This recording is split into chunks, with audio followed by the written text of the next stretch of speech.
की एक महत्वपूर्ण मीटिंग हुई है जिसकी अध्यक्षता राष्ट्रीय महामंत्री श्री तरुण चुग जी ने की।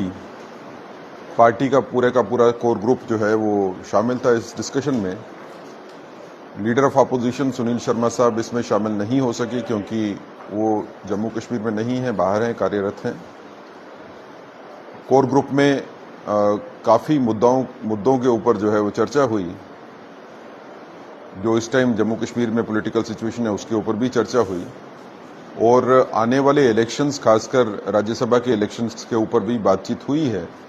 कोर ग्रुप का व्यू जो है वो लिया गया पार्टी की तरफ से। जो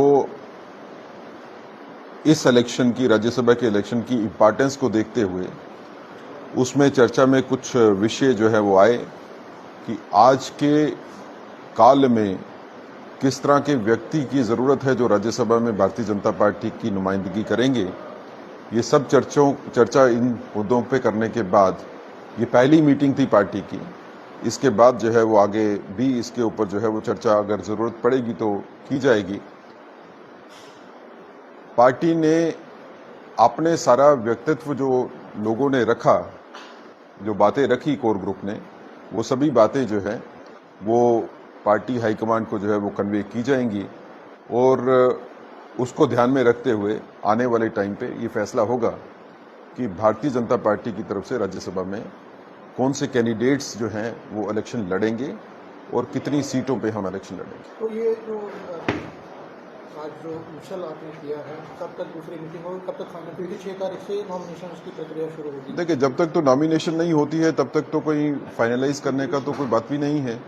अभी ये इनिशियल मीटिंग थी जिसमें कोर ग्रुप के हर मेंबर से उसका व्यू पॉइंट लिया गया कि राज्यसभा के आने वाले इलेक्शन में कोर ग्रुप का व्यू क्या है। हर किसी ने खुल के अपने विचार रखे हैं उसमें और वो विचार सारे के सारे पार्टी को कन्वे हुए हैं और वो जो हमने बात रखी है वो पार्टी हेडक्वार्टर को भी कन्वे होगी। जो कमेटी है, कंसर्न कमेटी है, वो इसके बारे में सोच के जो है वो निर्णय लेगी। जो निर्णय पार्टी लेगी वो सभी को मान्य होगा। क्योंकि ओबीसी चेहरे को लेकर भी क्योंकि डिमांड हो रही थी कि ओबीसी को अपनी एक प्रतिनिधि मिलना चाहिए, ओबीसी मेंबर को भी। सभी मुद्दों के ऊपर चर्चा जो है वो कोर ग्रुप में हुई है। रिप्रेजेंटेशंस जो है उसके लिए जो क्राइटेरिया हो सकते हैं वो सभी क्राइटेरियाज पे चर्चा होके वो सब चर्चाएं जो है वो पार्टी के ध्यान में लाई गई हैं और उसके ऊपर जो है फैसला जब पार्टी करेगी वो सभी को मान्य होगा।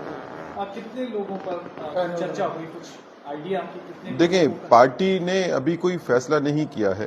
कुछ व्यक्तियों के ऊपर चर्चा जो है वो नहीं होती है पार्टी में। इस टाइम पे किस तरह के व्यक्तित्व की जरूरत है उसके बारे में चर्चा जरूर हुई है कि भारतीय जनता पार्टी के लिए आने वाले वक्त में कौन सी शख्सियत हो जो आवाज उठा सके।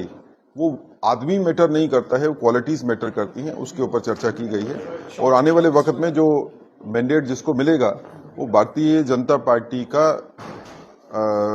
रिप्रेजेंटेशन जो है वो इफेक्टिवली कर पाएंगे राज्यसभा में, ऐसी पार्टी की सोच है। क्योंकि आपके पास चैलेंज है कि अगर एक सीट आप जिस पे आप एज है आपका, उसमें भी आपको 2 सीट जो वो चाहिए।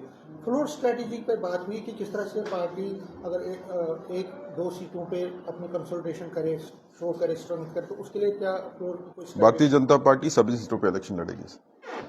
सभी सीटों पे हम इलेक्शन लड़ेंगे राज्यसभा। अच्छा, दूसरा था जो बाईपोल्स होने वाले 2, हालांकि उसमें नहीं, उसके बारे में अभी चर्चा नहीं हुई है। जब नोटिफिकेशन आएगी उनकी तो उसके बाद चर्चा उस पर करेंगे। अच्छा, तो एक और सवाल था कि जो राज्यसभा के लिए जो इलेक्शन होने वाले, क्या क्योंकि बाकी पार्टियों के साथ कोई बातचीत नहीं, अभी ऐसी कोई बातचीत नहीं है। किसी पार्टी के साथ कोई बातचीत क्या क्रॉस वोटिंग पे बिलीव करेंगे? अभी किसी बात पे कोई चर्चा नहीं हुई है। क्रॉस वोटिंग पे भारतीय जनता पार्टी बिलीव नहीं करती। Thank you.